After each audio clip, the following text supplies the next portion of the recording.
Partout dans le monde, les femmes vivent plus longtemps que les hommes, de l'ordre de 5 ans en moyenne. En France, leur espérance de vie atteint désormais 85 ans et demi, contre 79,3 pour les hommes.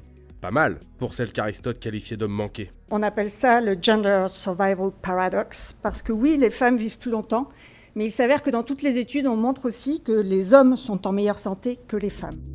Inventé au XVIIIe siècle, le concept de nature féminine a contribué à asseoir l'infériorité des femmes et continue aujourd'hui encore à imprégner l'analyse scientifique. Les stéréotypes liés au genre influencent les pratiques médicales, influencent la recherche, influencent l'enseignement, influencent le comportement des soignants comme des patients.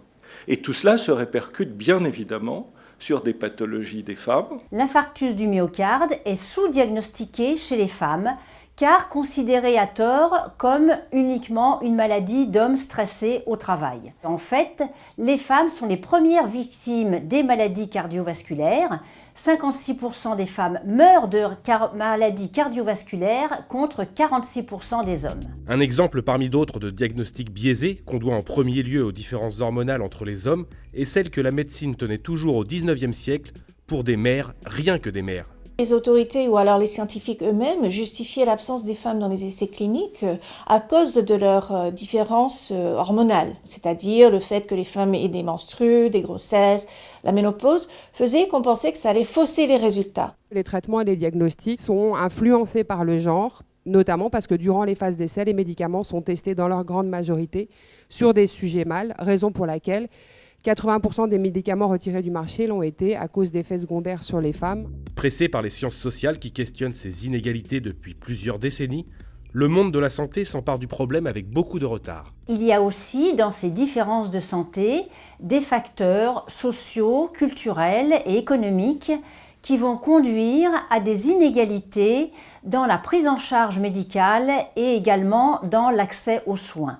Où est la France aujourd'hui dans ce contexte ? Eh bien, force est malheureusement de constater que nous sommes très en retard sur bien d'autres pays. Aux États-Unis, ça fait maintenant 25 ans qu'il existe un Office of Research on Women's Health, qui combine des travaux du NIH et des travaux de l'AFDA.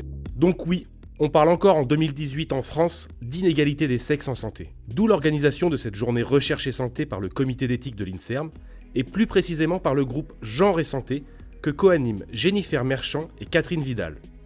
Au-delà d'informer sur ces inégalités, elles appellent à une prise de conscience de la part des politiques et à une refonte de la formation des professionnels de santé. Cette initiative de prendre en compte l'articulation genre et santé a été reprise par des féministes mais aussi des politiques en Europe. Et nous espérons effectivement avec cette journée qu'en France, nous prenons le pas dans ce genre d'initiative. Et pour cela, il faut faire un effort de formation initiale pour les étudiants et aussi formation continue pour les médecins et les chercheurs. Et on peut espérer que cette articulation entre sexe et genre puisse conduire à poser de meilleurs diagnostics et également à poser de nouvelles hypothèses dans la recherche.